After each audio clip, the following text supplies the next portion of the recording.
Cuando me piden definir con una palabra lo que es una Passive House, siempre me viene la misma a la cabeza: confort. Se podría hablar de muchas otras cosas como el diseño, el aislamiento, la orientación o la ventilación. Pero en definitiva, todo son estrategias más o menos conocidas y más o menos elaboradas para llegar al objetivo final, que la edificación sea lo más confortable posible para sus usuarios. ¿Y sabemos qué es exactamente el confort? En realidad, se trata de un concepto muy complejo en el que intervienen infinidad de variables. Algunas de estas variables son medibles, pero otras entran de lleno en el terreno de la subjetividad. E incluso las medibles, como es el caso de la temperatura, producen diferentes percepciones y sensaciones en cada persona. Al final, es inevitable establecer límites basados en análisis estadísticos que puedan satisfacer a la mayoría de usuarios, y es así como se redactan las normas internacionales en este campo. El confort térmico en ambientes interiores ha sido muy estudiado desde hace décadas. El científico Pavel Olefanger desarrolló una herramienta que lleva su nombre y que es la más ampliamente utilizada en este campo. El modelo de Fanger se basa en la idea de que el confort térmico es influenciado por 4 parámetros: la temperatura del aire, la velocidad del aire, la humedad relativa y la vestimenta. Estos 4 parámetros se combinan en una ecuación matemática para calcular un índice llamado PMV por sus siglas en inglés, Predicted Mean Vote. El PMV es un valor promedio que sirve para predecir el confort térmico con bastante precisión. El confort experimentado por las personas será mayor cuanto más cercano a cero sea el índice PMV. Y por lo tanto, la mayoría de personas se sentirán más incómodas cuanto más se aleje de cero el valor PMV, por exceso de calor si el valor es positivo y por frío si es negativo. La ecuación de Fanger aporta también otro parámetro llamado PPD, porcentaje previsto de disconfort, que indica el porcentaje de personas que se sentirán incómodas en una determinada situación.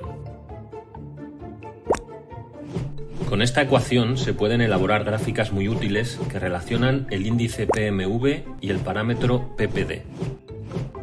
Se evidencia cómo el porcentaje previsto de disconfort aumenta a medida que el índice PMV se aleja de cero por cualquiera de los dos lados, en forma de campana de Gauss invertida. La norma internacional ISO 7730 se basa en el modelo de Fanger. Hoy en día existe unanimidad respecto de que la temperatura no es el único factor que determina el confort en un espacio interior. De hecho, aunque solo se tuviera en cuenta este factor, habría que considerar no solo la temperatura del aire, sino también las temperaturas radiantes de las superficies de la estancia. Y es importante que exista poca diferencia entre todas ellas. La asimetría de las temperaturas de radiación, cuando difieren más de 5 grados centígrados entre ellas o respecto de la temperatura del aire, está demostrado que es un factor de disconfort. El estándar Passive House es aún más exigente, rebajando esta diferencia a 4,2 grados centígrados, lo cual es una garantía de que no se va a producir esa asimetría en las temperaturas.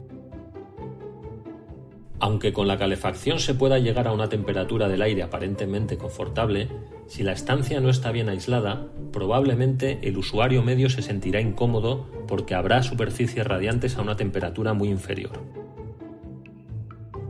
Esto sucede muy habitualmente en las ventanas con poca capacidad de aislamiento. Incluso la propia temperatura del aire interior no es igual en toda la estancia, tendiendo a producirse una estratificación que es diferente según el sistema de calefacción. En este gráfico vemos la estratificación que se produce con suelo radiante, con bastante diferencia entre la temperatura de los niveles inferiores y superiores.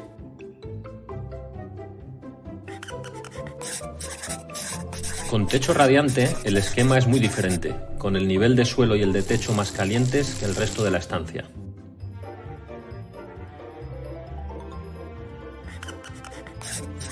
Con radiadores, la temperatura aumenta ligeramente, de manera más o menos lineal con la altura, aunque se atenúa en los estratos pegados al suelo y al techo. Y el mayor desequilibrio se produce con calefacción por aire, con una distribución de los estratos similar a la de la calefacción con radiadores, pero con diferencias de temperatura mucho más acentuadas. Todos los esquemas de estratificación hasta aquí son de edificios convencionales. Los vemos juntos para facilitar su comparación.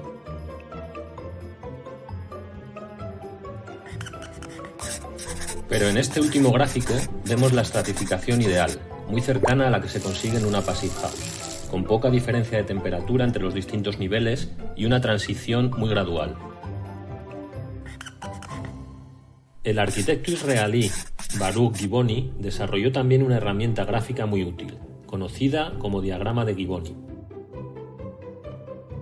Se trata de un diagrama que combina dos variables, la temperatura seca en el eje horizontal, en rojo, y la tensión de vapor de agua en el eje vertical, en verde. Este segundo parámetro hace referencia a la humedad absoluta.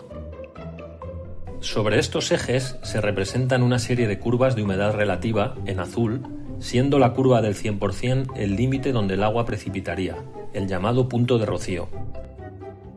En el diagrama se pueden delimitar zonas que representan diferentes niveles de confort térmico.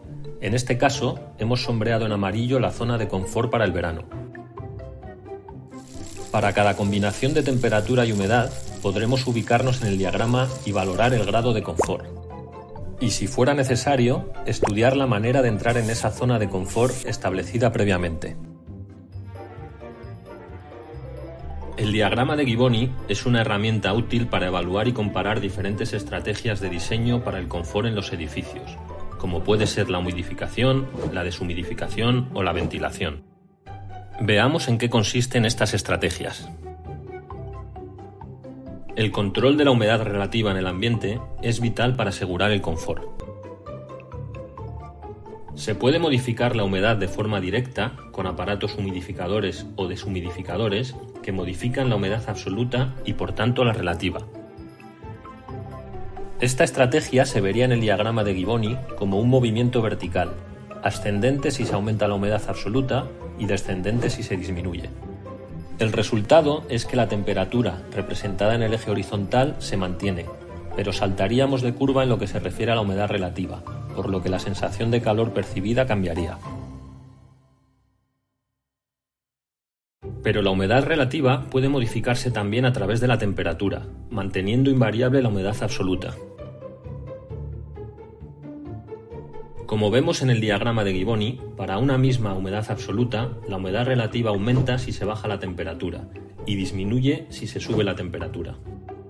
En este caso, nos movemos en el eje horizontal y también vamos saltando de curva de humedad relativa según aumentamos o disminuimos la temperatura.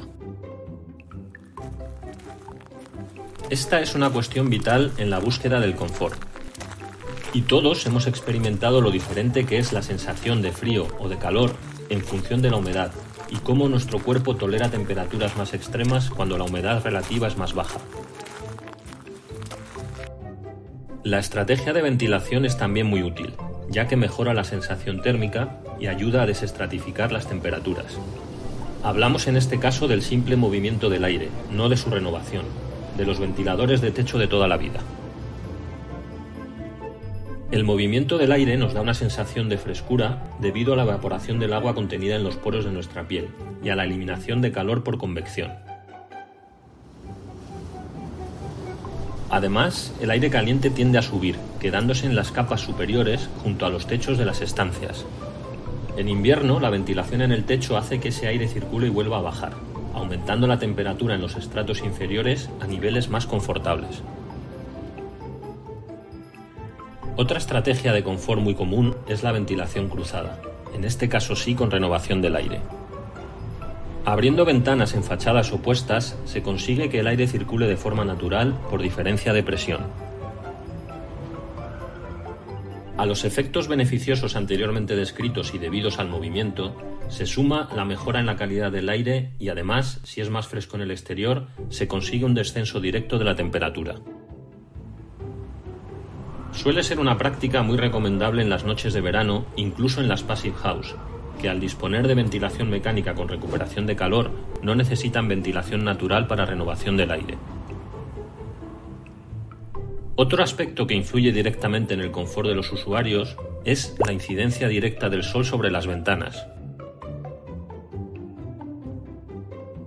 En invierno no solo es necesario el aporte de calor directo del sol para un adecuado balance energético, sino que además es un factor que aporta confort y bienestar a los ocupantes del edificio. En verano sucede lo contrario. El soleamiento directo de las ventanas produce sobrecalentamiento, aumentando notablemente la demanda de refrigeración y repercutiendo negativamente en el confort del usuario. En primavera y en otoño pueden darse días en los que interese un aporte directo de radiación solar y otros en los que no sea recomendable. El soleamiento debe controlarse mediante diferentes estrategias según la época del año y la orientación. Por ejemplo, el sombreado fijo horizontal es muy eficaz, pero solo en la orientación sur. Puede hacerse un cálculo de la profundidad necesaria del voladizo, de tal forma que permita que el sol incida directamente en las ventanas en invierno y éstas queden sombreadas en verano. Se aprovecha de esta forma el hecho de que en invierno el sol incide con un ángulo mucho más horizontal que en verano, y estos ángulos además son conocidos. Las orientaciones este y oeste son mucho más difíciles de sombrear, ya que el sol incide con un ángulo muy horizontal durante todo el año. Es frecuente utilizar elementos de sombreamiento móviles que requieren la intervención directa del usuario para controlar la entrada del sol. Persianas, lamas, cortinas, toldos dan una gran versatilidad, pero su vida útil es mucho más reducida. Pero cuando se utilizan elementos de sombreamiento, hay que tener en cuenta su influencia en la calidad de la iluminación interior. Es un factor que también afecta al confort y que puede aumentar la demanda energética por el consumo generado por la iluminación artificial. En futuras lecciones veremos con más detalle la importancia de la orientación de los edificios. Se trata de una de las estrategias más importantes a la hora de diseñar un edificio y su repercusión en el balance energético es enorme.